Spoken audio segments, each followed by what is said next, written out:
And if we were in a state of God consciousness, we would be so riding the wave of pure divine energy that we would not need to worry about any of the things we're worrying about.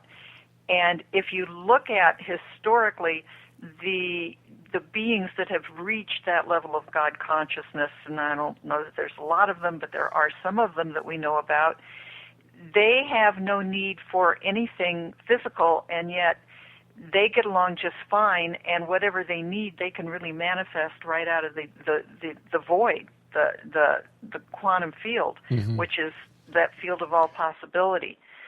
So this whole thing that has been created has been based on a fear-based kind of experience when the mind developed and pulled away from the divine source, and the ego then was developed through mind.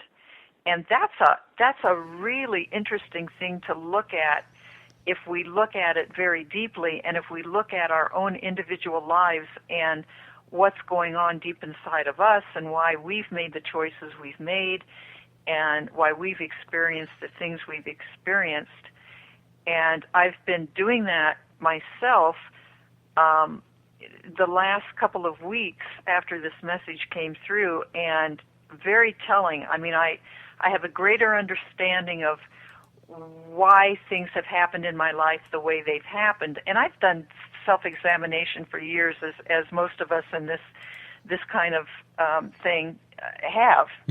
And but I'm reaching even a deeper understanding and going, oh my God, that was my ego. That was my ego, and realizing that that's not going to get me to where I need to be. That's not going to get me to where I want to go, because the most bliss I've ever experienced is when I am experiencing spirit, what I call going into spirit, going into those divine realms.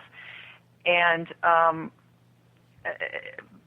but yet living in the world sort of keeps us very much in our ego, and we need to be in that divine connection at all times. And my understanding is that's our only guarantee of any kind of safety.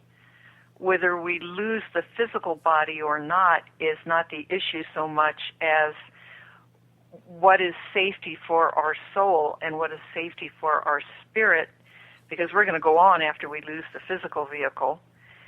And but that doesn't mean we're safe, because there's other realms we get to that are not so pretty either. So we have to have that connection very strong, so that if indeed things happen on this planet, we lose our physical vehicle, we can go right up into those spiritual realms where we'll be fine. Me Sah, where is this negativity coming from that so many people feel these days? I think we're very conditioned into negativity and fear. But where's it coming from? What's its origin? Well, that gets into, not to get biblical, but, the Bible talks about what's going on the earth is the war against principalities and powers. It's light against dark. It's that old story. We have duality in the manifested world. We have light, we have dark, and those things are always sort of battling each other. And the darkness promotes fear, because then it has control. And to me, bottom line is that there are some very dark influences on this planet. Some of them have grown are from the planet, but there's other influences that are coming to the planet that are also very fearful. And I've been listening to a man talk about his view, and this is not new, but his view that all of this UFO stuff is so totally connected with demonic entities. Now that rings a little true for me, because I follow the teachings of the Ascended Masters, and they for years have warned us against any kind of UFO contact, and that it's a very dark energy, that they're interdimensional, they can come in and out. They are not here for our benefit. They're not going to save us. They're here for their own reasons. They've been here for eons. They've messed with our genetic code. so that they could utilize our energy and get us to do things for them. Some of those alien races are dying out. They need our DNA. They've been interbreeding with us. There's clones on Earth. There's people that are part alien, part human. And I also heard a scientist say every human being has at least 15% alien DNA at this time. Well, where do they get that figure, and how do they explain it? I don't know where he got it. Evidently, he was doing some kind of research. Mm-hmm. Now, the old texts, the very ancient texts, of course, talk about the aliens coming to this planet and doing genetic manipulation and interbreeding to develop a slave race, because they wanted the workers. That was part of the old Sumerian texts. That's part of a lot of very ancient Vedic texts from India. It's part of the Secret Doctrine from Blavatsky. You find it in various places, and they kind of all allude to the same thing. They also allude to, if in fact there's these dark energies that maybe carry some kind of what people would call demonic entities, that's an old story, because those entities do not have light. And the only way they can stay in the manifested universe is to steal the light from someone that has it. So they would take the DNA code if they could. Right. They would take light energy from people if they can. You've been around people that when you walk away from them, you feel exhausted. Oh, gosh, yes. I call them psychic vampires. Exactly. And they have to have the light from somebody in order to keep them in embodiment. So they steal it. So there's this mixture of things that are going on, and fighting for the planet, fighting for the light. And there have been planets that have not kept enough light on the planet to keep the planet in physical manifestation, and so the planet has destroyed itself. There are civilizations that have gone down in darkness. There was civilization on Mars that went down. There was the asteroid belt that was a planet at one time that blew itself up.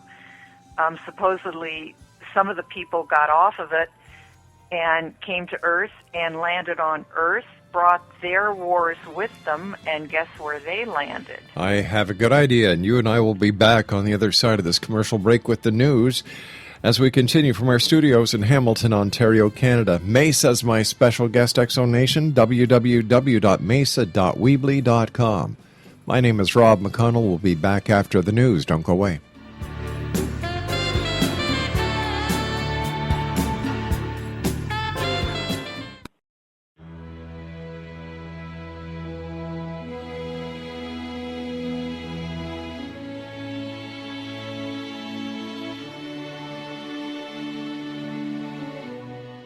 My name is Rob McConnell, and I would like to tell you about a very special lady that I have the pleasure of knowing, and that's Miss Sylvia Anthony.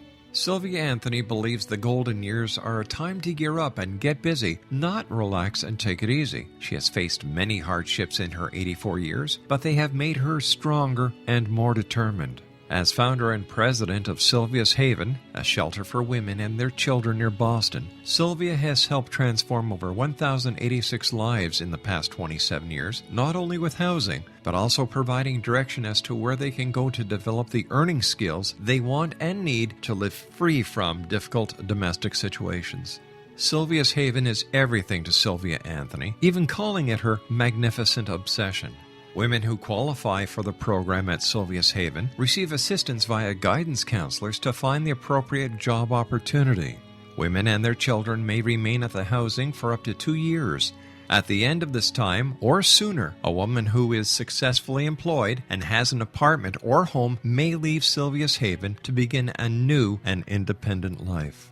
Now this is where you come in to help make Sylvia's dream into a reality.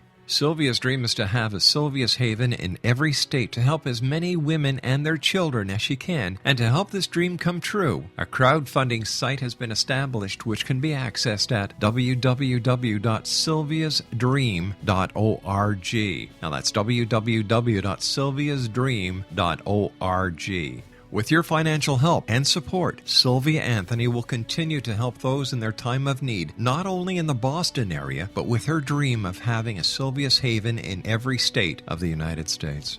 Your help is needed to make Sylvia's dream come true. Please visit and give at www.sylviasdream.org. Once again, www.sylviasdream.org. And remember, the only difference between a dream and reality is just doing it. We need your help to make Sylvia's dream come true. Visit www.sylviasdream.org. Once again, www.sylviasdream.org.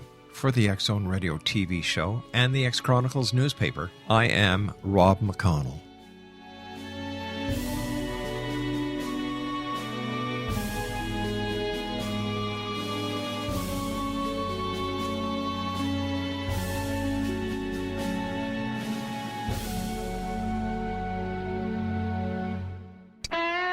Hi, this is Ken Elliott. When I'm floating around the universe, I always try to tune in to Rob McConnell. Hi ho there, Timothy Frog on Sesame Street. When I want to find out what's going on with UFOs or ghosts, I listen to the X Zone with Rob McConnell. This is Les Corrigan from Target Internet Development. You're listening to Rob McConnell on the X Zone Radio Show. This is John Hogue, Prophecy Scholar, and you're listening to Rob McConnell in the X Zone. Welcome to the X Zone, a place where fact is fiction and fiction is reality. Now, here's your host, Rob McConnell.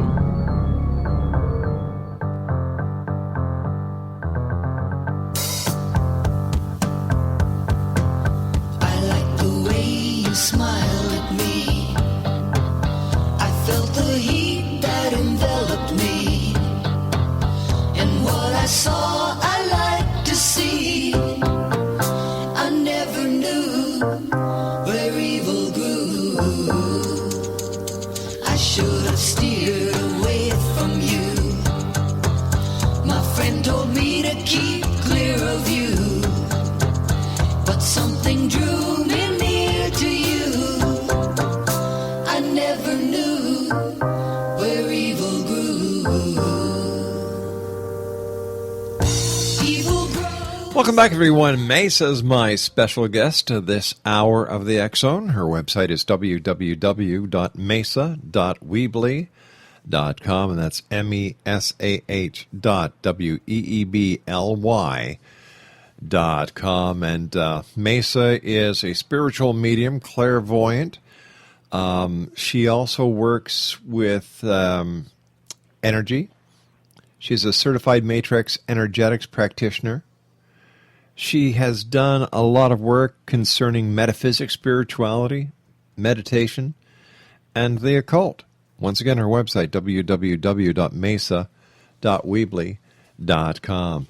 Before the break, you and I were discussing the state of the world, and it seems that no matter which way you turn, there is turmoil.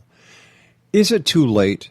What do we need to do in order to shield off the negativity and get more positive energy flowing so that we can actually ride the wave? I think that the planet will ultimately take care of itself, I think, Rob. But I think that as individuals, we can still have room to have our unique individual experience changed. I don't know. I think we're probably close or maybe have passed the point of being able to change anything on a worldly scale. That's my sense of it. But as individuals, we can change. And we have to do that by going into our own being and being willing to look at our own dynamics and our own psychology and our own fears, our own desires, our own everything, and look at and maybe change the dial on our perspective of things and look at things a little differently.